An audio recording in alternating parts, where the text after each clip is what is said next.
Welcome to Sacrilegious Discourse. I'm husband. And I'm wife. Together, we're reading the Bible for the very first time. We grew up without religion and wanted to know what all the fuss was about. Well, what have we learned so far? That God is a dick, and apparently some people believe in talking donkeys? We're not trying to pass ourselves off as experts. Nope, we're just reading the Bible for the first time and giving our first take reaction. If you'd like to join us in this venture, you might consider starting at episode 1. Otherwise, jump in wherever you like. All right, let's go read the Bible. Yeah, let's get to it. Husband! Wife! Do you know where we are? Well, we just started Song of Solomon. Solomon's Song of Songs and Canticle something. Canticle of Canticles? Yeah, Song of Solomon. Solomon's Song of Songs. That's what we did yesterday. Mm-hmm. We did the first chapter, I believe. We did. So that would mean that today we would be doing what? Song 2. The second chapter of Song of Solomon? Yesterday was Song 1. Today is Song 2. Canticle bullshit or whatever. Canticles that sing a song of sixpence. Erotic poem. Erotic poem! Yes. Yeah. Yes. That's what we're doing today. Okay. So, are you ready to get into this? Sure. All right, let's do it. Okie dokie.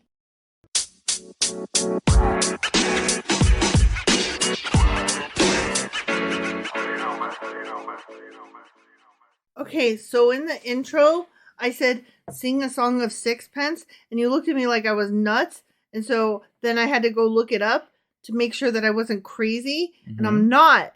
It's a nursery rhyme that you've never heard of. I never said you were crazy. You were looking at me like, what the fuck are you talking about? I don't know it.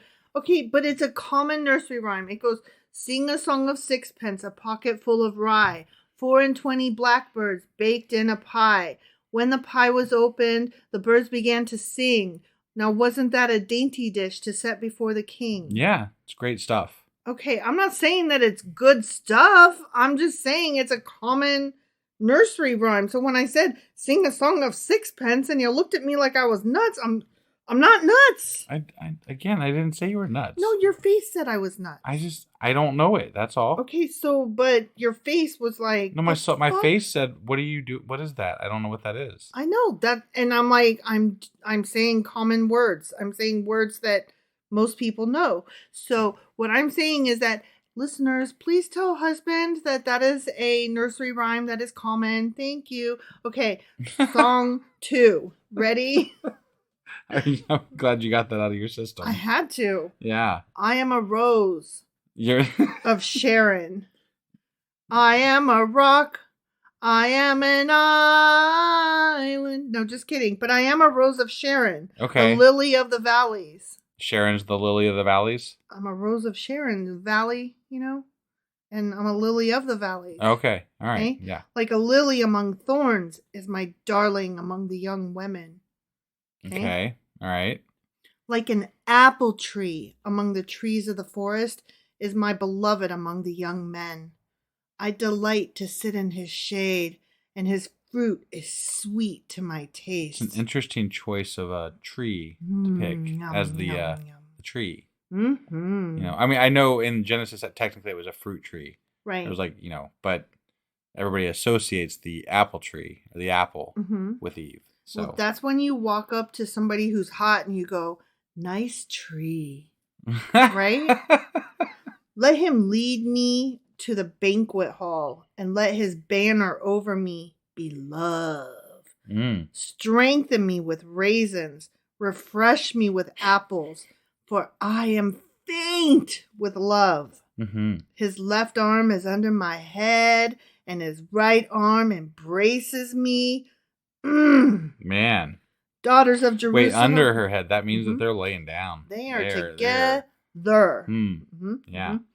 Daughters of Jerusalem, I charge you by the gazelles and by the does of the field, do not arouse or awaken love until it so desires. That sounds like she's talking about his ding dong. You think? Okay. All right. She's like, don't arouse or awaken love until it so desires. And you got to make sure the gazelles are good with it. Yeah. Yeah, that's important. Because they go fast. I guess. I don't know. Yep. Yeah. Listen! I'm listening. My beloved! Exclamation point! Look! Exclamation point! Okay. Listen, my beloved, look! Here he comes, leaping across the mountains, bounding over the hills. Slurp. It doesn't say slurp. I know. But it seemed like it could go there, right? I mean... My beloved is like a gazelle or a young stag. Look! There he stands behind our wall, gazing through the windows, peering through the lattice. My beloved spoke and said to me, "Arise, my darling, my beautiful one, come with me. See, the winter is past, the rains are over and gone." Yeah, they are. Flowers appear on the earth. The season of singing has come. The cooing of doves is heard in our land. Okay.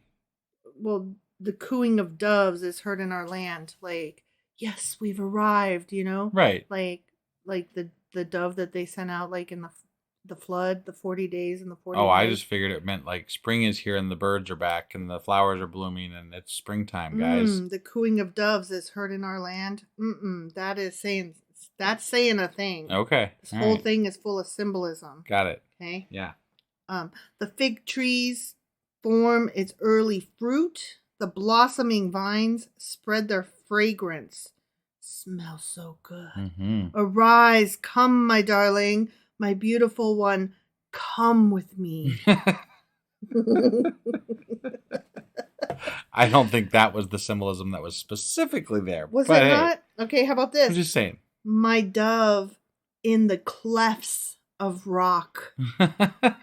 There's only one time you use the word cleft, and it is not in mountains, I'm here to tell you. In the hiding places on the mountainside, show me your face. Let me hear your voice, for your voice is sweet and your face is lovely.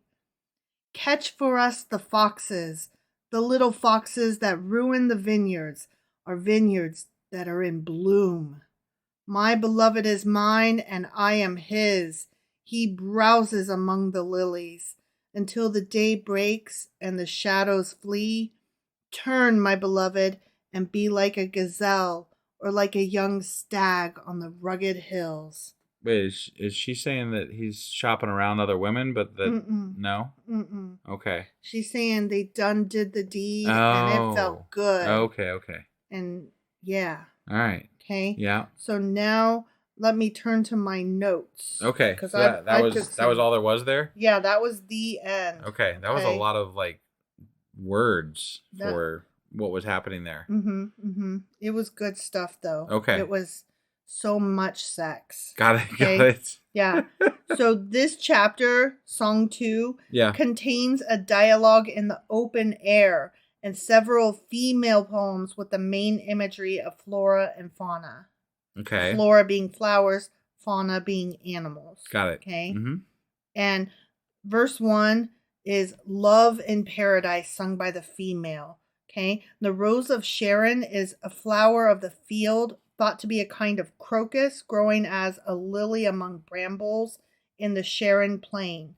And the Sharon Plain is the Mediterranean coastal plain, which spans south of the slopes of Mount Carmel. Okay. All right. And the word rose is rendered variously as lily, jonquil, or crocus, depending on where you read it. But I think rose is the most romantic. Got it. Right? Sure, yeah. Okay. And then the male responds, and then the female talks about the pastoral scene, the sensual imagery of apple tree as a place of romance. And that is still used in songs today. But the songs they listed were none that I had heard of or cared about because they were not even as good as Sing a Song of Sixpence. Also, where it said the banqueting house, it's a rendering of a phrase that literally means house of drinking wine or a drinking house. So basically like a tavern or a bar. Okay. All right. Yep. Okay. And when we get to verses 8 and 9, she is talking about her lover pursuing her. And this section starts a poetic exposition of lovers who are joined and separated. Okay. So they're together. They are so together. Right. But then they're done and they have to part. Oh, okay. Got it. Okay, and that bit with the foxes. Yeah, I was kind of curious about that, actually. Okay, 2 things. First of all, what did it say? Let us catch the foxes or some shit like that. Right. That was the name, actually, of a Catch for Us the Foxes. Okay. That is actually the name of an album put out by a band. And not back in biblical times. No. Like recent times. A Christian band. So I didn't bother to take down the name. Okay. But I just thought Catch for Us the Foxes is such a cool name for an album. And the reason that they use that is because the foxes are associated with the obstacle of the blossoming romantic relationship. Oh. So they're not literally saying catch for us the foxes. They're saying catch for us all the things that are going to hold us apart from each other. Got it. All of the obstacles in our way of this romance and all this sexual tension. Okay. All right. Yep. And then it ends talking about love affirmed and gratification delayed. Okay. So they felt each other up, and then they had to part their ways, and they were like, no foxes. And then they were like, oh God, how will I ever live without you? Because that felt so good and you smell good. But somehow somebody out there is going to turn this into something about God. Right? Well, yeah, they already did. Oh, okay. Yeah, this is supposed to be allegorical. It's supposed to be not a man and a woman sneaking off to fuck. Right. This is supposed to be, if you're Jewish, it's God and Israel. And if you're Christian, it's Jesus and the church as bride or something like that. Right. So it's like, I want to fuck the church so hard. Israel. I can't see it in that image. That doesn't make sense to me. I mean, my ridiculous voice doesn't help. Right, that's true. But that is true. I'm just saying. Like, but even if you read it normal, I think that I would have a hard time associating. Yeah, you would. Yeah, I would also have difficulty in making this an allegory for either an individual or a nation's love for God or church or nation. Yeah, it's way too intimate with regard to the rest of the text that we've read so far. Yeah. Like this doesn't fit in the grand scheme of the Bible thus far. But they want it to so bad. They want something so bad. They want it to be religious so fucking bad, because otherwise it's just an erotic poem. It's just a fucking erotic poem. That's all it is. Which would be fine if that's what it was, but because they're pretending it's not, that makes it funny. Yeah. Because they're like sex, right? Yeah. And then the Jewish people and the Christians are like, no, it's not. And so then it's like, sex. I feel like the person that wrote this, they got caught writing it, and they're like, what's this trash? Like, oh, this is actually, it's meant to be about God and Israel. You see, and then people are dumb, so. Right. Yeah, definitely. So. And then the Christians, they were like, we can't have this be about Israel. My God. Right. They were like, wait, you're onto something there. My God. It's God. And the woman is, let's make the church the bride. Yeah. It's the bridegroom, groom bride song. Yeah. Canticles. Right. Sex. Yes. Okay. So that's sex with Israel. I'm having sex with Israel, and you're having sex with a church. No thanks. I can't with this shit. I'm sorry. All right. Well, that was Song of Solomon's chapter 2. It was Song 2. Yep. And tomorrow we will be back with Song 3. All right. We'll see you guys then. Yep. Bye. Bye.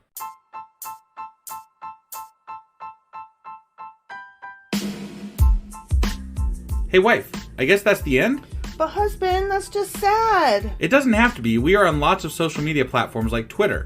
Our handle there is sacrilegious_D. For D's nuts. Oh my God. Stop doing that. Anyway, we're also on Facebook, Instagram, and Pinterest. There's a link to all of our social media sites at our website. Ooh, we have a website? Yeah, it's sacrilegiousdiscourse.com, where you can also find a link to our merch shop. We have a merch shop? Yep. We have podcast-themed clothing, mugs, notebooks, and more, as well as an atheist and science-themed products. Wow, our fans should really go check that out right now. Definitely. They can get in touch with us by sending an email to sacrilegiousdiscourse@gmail.com. But before they do that, we could really use some help. Oh yeah? With what? Well, it's not free running the podcast, and we need some financial support in order to get better equipment, which will free up time so we can concentrate on our podcast and our fans. Okay, so what should they do? Head over to patreon.com/sacrilegious discourse and sign up as a contributor on our podcast. Supporters there receive additional bi-weekly episodes that we record just for our Patreon members for as little as $2 a month. Also, we'd really appreciate it if you would like and subscribe on whatever platform you're using. And Apple Podcast reviews help us out tremendously.